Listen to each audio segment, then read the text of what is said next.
Hola, ¿qué tal? En este video voy a hacer un ejercicio de ley de corrientes de Kirchhoff. Antes que nada, ¿qué es la ley de corrientes de Kirchhoff? Tiene que ver con lo siguiente. La suma de las corrientes de entrada en un circuito es igual a la suma de las corrientes de salida. Aquí tenemos un circuito en paralelo. Vemos que estas tres resistencias están conectadas en paralelo. Entonces vamos a tomar el sentido convencional de la corriente como si saliera por el polo positivo.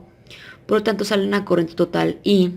Y en este punto A esa corriente se va a repartir en dos caminos, en una corriente I1, la cual va a circular por la resistencia de 4 ohms, y en una corriente IX, que va a circular por esta parte del cable. Entonces, esa corriente IX en este punto C se va a repartir. Se va a repartir en dos corrientes, en la corriente I2, que es la que va a circular por la resistencia de 8 ohms, y en la corriente I3, que es la que va a circular por la resistencia de 6 ohms. Por lo tanto, como vemos, la suma de las corrientes de entrada es igual a la suma de las corrientes de salida. Entonces, lo que quiere decir esto es que la corriente que entra va a ser la misma que la que salga. Por lo tanto, la corriente total del circuito es la suma de I1 más I2 más I3. Por lo tanto, primero pues vamos a obtener esas corrientes, pero para poder saber la corriente, pues necesitamos obtener el valor de la resistencia total del circuito. Para eso vamos a sumar estas tres resistencias. Pero como están en paralelo no las vamos a sumar directamente así de 4 más 8 más 6, no. Si estuvieran en serie sí. Por lo tanto lo vamos a sumar con esta fórmula para sumar resistencias en paralelo. Habíamos visto cómo sumar resistencia en paralelo cuando son dos.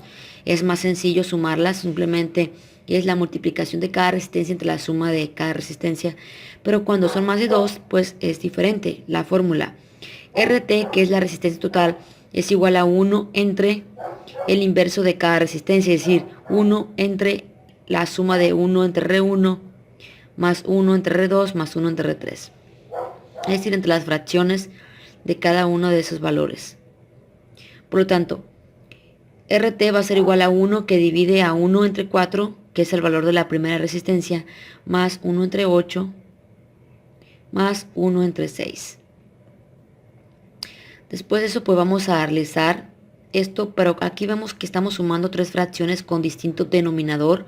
4, 8 y 6, sus denominadores pues son distintos, por lo tanto vamos a aplicar un poquito de matemáticas básicas. Tenemos que obtener el mínimo común múltiplo de los denominadores que haya. Por lo tanto es el 24. ¿Por qué? Porque tenemos que hallar un número que divida exactamente a los tres. Por ejemplo, si nosotros ponemos el 8 como mínimo común múltiplo, pues el 8 divide el 8 muy bien. Es 1, divide el 4 muy bien, es 2, pero al 6 no lo divide, o sea, no da un número exacto. Nos vamos a otro número, el 12 divide muy bien al 6, es 2, divide al 4 muy bien, es 3, pero al 8 no da un valor exacto.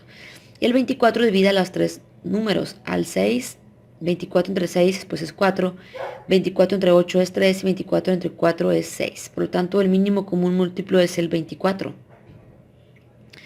Entonces, pues continuamos con lo mismo, 1 que divida todo esto y ese mínimo común múltiplo lo multiplicamos por cada una de las fracciones, 24 que multiplica un cuarto más 24 que multiplica un octavo más 24 que multiplica un sexto.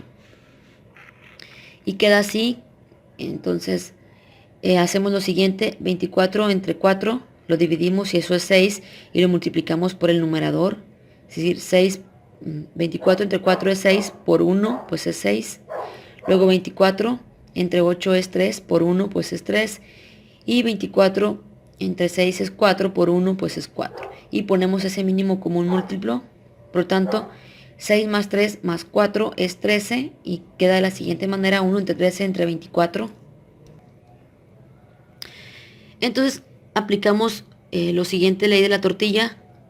24 entre 1, 24 entre 13. No está enfocando bien, me parece. Entonces, 24 entre 13 es 1.8 ohms. Por lo tanto, la resistencia total del circuito es 1.8 ohms. Después de esto, pues, podemos obtener la corriente.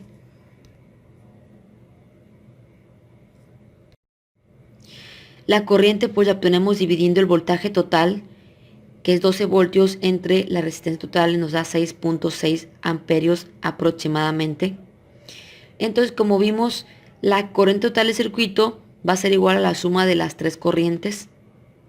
Si las corrientes que entran van a ser las mismas que salgan.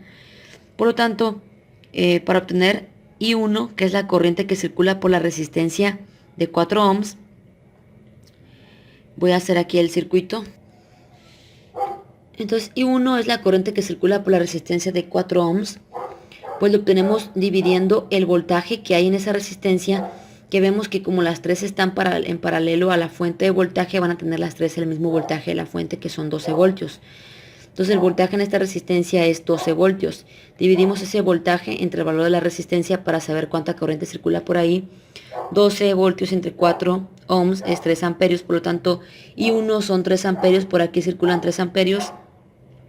Y 2 es el valor que hay de voltaje en esa resistencia. Vemos que también está en paralelo, pues son 12 voltios lo que hay entre las terminales de esta resistencia. Entonces hay 12 voltios, lo dividimos entre el valor de la resistencia, que es 8, nos da 1.5 amperios. Y 3 es 12, que es el voltaje que hay en esa resistencia, que también son 12 voltios, entre 6 nos da 2 amperios. Por lo tanto, la corriente total es la suma de I más 1 más I más 2 más I más 3. I1 más I2 más I3, perdón. Entonces, I es igual aproximadamente a 6.6 amperios. Entonces 6.6 es aproximadamente a 6.6, algo así. Entonces esto vemos que es un circuito muy básico. Vamos a seguir haciendo más, voy a seguir haciendo más videos. Chao.